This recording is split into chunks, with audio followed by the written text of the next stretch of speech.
What's up, everybody? You're listening to the Hustle and Flowchart podcast with your boys, Matt Wolf and Joe Field. Now, when it comes to content, like hiring content writers has always sort of been a struggle for us in our own business, because it seems like you've got sort of two skill sets when it comes to content. You've got the copywriter who's really good at making like sort of persuasive content that gets people to buy.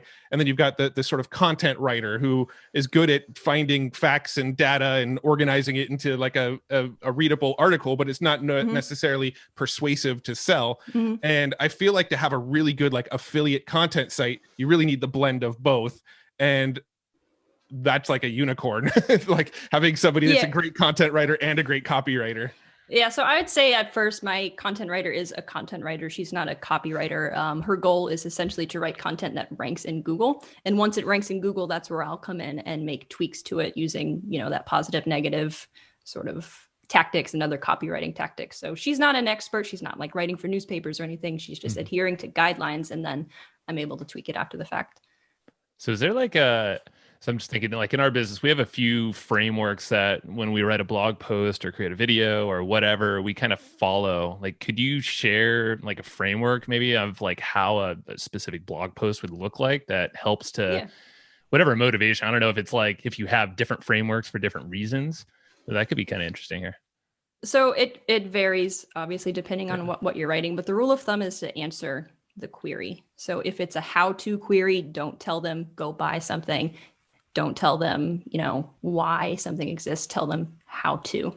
Now with buyer's guides, what I normally do is have a very small intro, like 100 words or something, and then answer the query as part of that intro. So let's say we're talking about, I don't know, let's just keep acne treatment as a niche. Sure. I'm not in it, but everybody knows it. So you could be writing an article about the best acne treatment for teenagers. You have an intro article that talks about that, and then there's a sentence in there that says the best acne treatment for teenagers is. So that one sentence answers the query as part of the intro. So Google's able to really understand that you have the answer to it without having to go through a bunch of fluff. And then aside from that, you have product summaries and then buyer's guides at the end that answers questions that may either be part of the SERP. So if you type something into Google, you'll see like people also ask sections. So you can have FAQs in the buyer's guide that answer those questions as well. Got it. So you're basically always any new traffic, which is the query, like answer the query, is essentially that. So you're kind of answering it. That's kind of telling Google, hey, rank this thing, it's relevant. And then obviously it's congruent with what they're searching for. So it carries them further into the content. Yeah, because Google is able to understand language at this point. So if you answer the question in a sentence format, they're able to better understand exactly what the page is about. That simplifies it so much. If you think about it, you're just like, just answer questions. Like that's it. Yeah. I love it. And so then that links over to like a product type thing then from that post, right? Yeah. So I'll normally link the answer part to like a jump link. So that goes to the product summary because people normally need to be convinced to buy something. So some people will place affiliate links directly in the intro paragraph. That's great. You can get a click, but you're not going to get a sale. You have to convince them. So I just drag them further down on the page with an anchor link. Now, is all of the content, every piece of content on the site designed to sell the product, or is some of it designed to bring people in and some of it's designed to pre-sell the content? Like how do you, so I think we were talking to Matt Diggity actually in a previous post. And I think a lot of his strategy is like a percentage of the content is designed to bring people in, but not necessarily sell. And then a percentage of the content is designed to sell them on specific products. So what's your approach to that? I'd say it's about 50-50 sell versus not sell, but the not sell section, there's a whole like sales funnel that you think about. So you have people who are really, really high up, people who are mid in the sales cycle, and then people at the bottom that are ready to buy. So a top level content could be a how to or like a why type queries. And, you just write content based on where people are, and that represents about 50% of the content. The other half is buyer's guides and reviews and stuff. Yeah. So when it comes to, I guess, actually ranking for all these queries that you go for, what do you do there? Obviously, you find a nice, not super competitive, but it has a lot of traffic keyword and you have the content. Like, what's the process look like there on page? Or maybe it's off page? It's a very secret sauce. I'm just kidding. It's people will say that it's this intense thing that you do, but at the end of the day, it is solid keyword research, solid on page, and then link building on top of that. So you have to make sure that you're going after keywords that you can actually rank for. That's super, super, super important.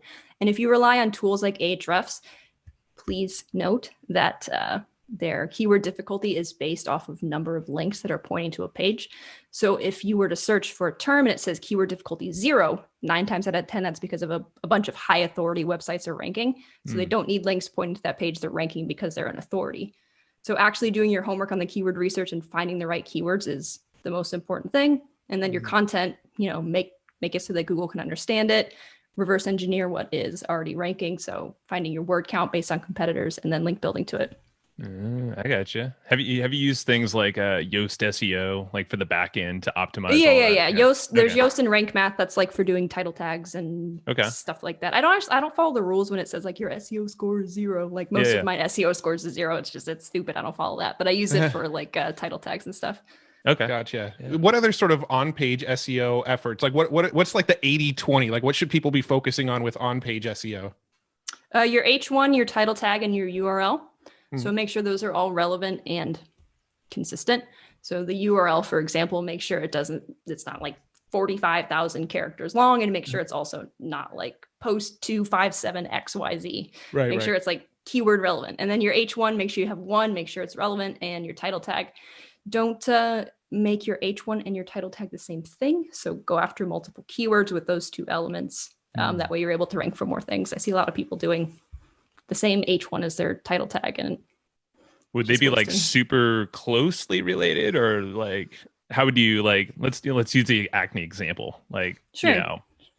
I guess give a couple examples. Yeah. So let's say you want to go after the term best acne treatment. You go into Ahrefs and you'll find a bunch of keywords that may say like best acne treatment, best topical acne treatment, best acne treatment for 2020. So don't make your H1 best acne treatment and your title tag best acne treatment. Make your H1 best acne treatments, topical and medical 2021, something like that. Like combine different keywords in your H1 and title tag to kind of capture more things. Got it. I like it. And then so off-page SEO, when I think of off-page SEO, I mostly think of like link building, right? Trying to get people to point links to you. And I know there's multiple ways to do it. You can do it like an organic way where you find your articles and just link to them from their websites. You can pay for them. You can there's multiple ways. And based on your website over at SERP Decoder, like you've got like a link building service that it looks like you even offer. So when it comes to link building, I think the biggest worry I have around link building is finding reputable link builders versus non-reputable link builders. Like in the past, we've hired people who have gone on Fiverr and bought a whole bunch of backlinks and then gotten our sites delisted because they followed shady tactics. So I guess my question around link building is like, if we were to go buy links to our website, how do we know we're not going to get screwed? Like, how do we find the ethical people that are doing it white hat? Yeah, I mean, it's a pay to play game. If somebody says you can buy 3 links for $30 a piece and you're paying $90, like those are going to be shady links. Like the webmaster that's going to place that link is going to charge $30 in a minimum. So you're also adding the content on top of that, and you're adding the time it takes for outreach. So if you're paying for a $30 link, odds are it's from a hacked website. So they're bypassing the writing of the content, the outreach, and they're just placing links on hacked sites. So definitely have your radar up if anything is under, like with a vendor, if it's under like $100 a link. Anything less than that would be shady. Other than that, hire somebody who already knows how to do it. So hire 3 or 4 people at once, give them guidelines of what you're looking for, and pit them against each other. And kind of hire quick, fire quick, I always say.